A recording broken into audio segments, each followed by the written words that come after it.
Hi అందరికీ నమస్కారం అండి. Welcome back to Sharath updates YouTube channel. Telangana రాష్ట్ర ప్రభుత్వం పెన్షన్ లబ్ధిదారులకు ఒక భారీ శుభవార్త అందించింది. అదేంటో తెలుసుకోవాలంటే వీడియోను ఎక్కడా కూడా స్కిప్ చేయకుండా పూర్తి వరకు చూసే ప్రయత్నం చేయండి. పూర్తి వరకు చూస్తేనే ఈ వీడియోలో ఉన్న సమాచారం మీకు క్లియర్గా అర్థమవుతుంది. అలాగే వీడియోని ఖచ్చితంగా లైక్ చేయండి.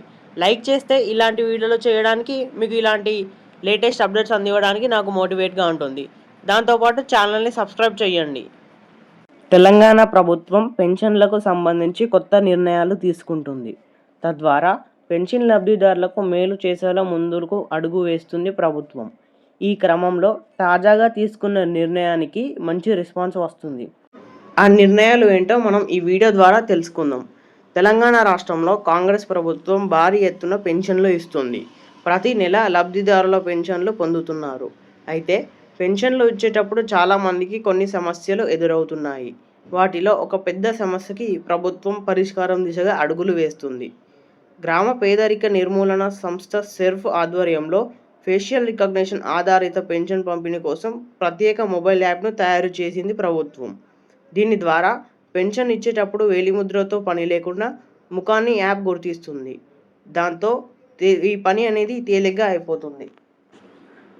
ఈ కొత్త విధానం 2025 జూన్ లేదా జూలై నెలలో అమలులోకి రానుంది. వయసు పెరిగినప్పుడు వేళ్ళు ముడతలు పడతాయి. దాంతో వేళ్లపై ఉండే గీతలను ఫింగర్ ప్రింట్ స్కానర్లు గుర్తించలేవు. ఈ సమస్యతో చాలామంది వృద్ధులు ఇబ్బంది పడుతున్నారు. వేలిముద్రలు సరిగ్గా నమోదు కాకపోవడంతో పెన్షన్ చెల్లింపులో సమస్యలు ఎదురవుతున్నాయి. ఈ సమస్యను అధిగమించడమే ప్రభుత్వం యొక్క కీలక నిర్ణయం. తెలంగాణలో ప్రస్తుతం వివిధ కేటగిరీల 42,96,000 మంది పెన్షన్ లబ్ధిదారులు ఉన్నారు. వారందరికీ నెల నెల పెన్షన్ వస్తుంది. వారిలో దివ్యాంగులకు నెలకు 4,016, ఇతర పెన్షన్ లబ్ధిదారులకు 2,016 చెల్లిస్తున్నారు. ఫేషియల్ రికగ్నిషన్ యాప్ ద్వారా పెన్షన్ లబ్ధిదారులు ఇంటి నుంచే తమ గుర్తింపును నిర్ధారించుకోవచ్చు.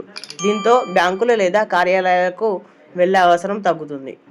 సెల్ఫ్ టీమ్ తయారు చేసే యాప్ సెల్ఫీ తీసి అప్లోడ్ చేస్తారు. దాంతో ఆ సెల్ఫీని యాప్ గుర్తిస్తుంది, లబ్ధిదారులుగా చెబుతుంది. దాంతో గుర్తింపు ప్రక్రియ అనేది పూర్తవుతుంది. ఇది వృద్ధులకు మరింత సౌలభ్యాన్ని కల్పిస్తుంది. వెంటనే పెన్షన్ పొందగలరు. తద్వారా పెన్షన్ కోసం టెన్షన్ పడే అవసరం ఉండదు. ఈ టెక్నాలజీ కొత్తదేమీ కాదు. ఇప్పటికే రాష్ట్రంలో కొన్ని రంగాల్లో విజయవంతంగా పరీక్షించారు. గతంలో ఎన్నికల సందర్భంగా ఓటరు గుర్తింపు కోసం ఫేషియల్ రికగ్నిషన్ పైలట్ ప్రాజెక్ట్ని ఉపయోగించారు. ఇప్పుడు ఈ టెక్నాలజీని పెన్షన్ పంపిణీకి విస్తరించడం ద్వారా ప్రభుత్వం డిజిటల్ టెక్నాలజీని మరింత వినియోగిస్తుంది. ఈ విధానం వృద్ధులకు సౌకర్యవంతంగా ఉండడమే కాకుండా పెన్షన్ చెల్లింపులో పారదర్శకతను, ఖచ్చితత్వాన్ని కూడా మెరుగుపరుస్తుందని అధికారులు భావిస్తున్నారు. ఈ యాప్ అమలులోకి రాకముందే కొన్ని సవాళ్లు ఉన్నాయి. గ్రామాల్లో స్మార్ట్ ఫోన్ వినియోగం, ఇంటర్నెట్ కనెక్టివిటీ తక్కువగా ఉంది. దాన్ని మెరుగుపరచాల్సిన అవసరం ఉంది. దీనిపై మంత్రి శ్రీధర్ బాబు ఫోకస్ పెడుతున్నారు.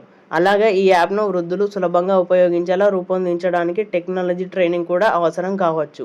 ఈ సమస్యలను పరిష్కరించడానికి సెర్ఫ్ టీమ్ ఇప్పటికే చర్యలను ప్రారంభించిందని సమాచారం. ఇలాంటి మరెన్నో వివరాల కోసం మన ఛానల్ని సబ్స్క్రైబ్ చేసి వీడియోని లైక్ చేయండి.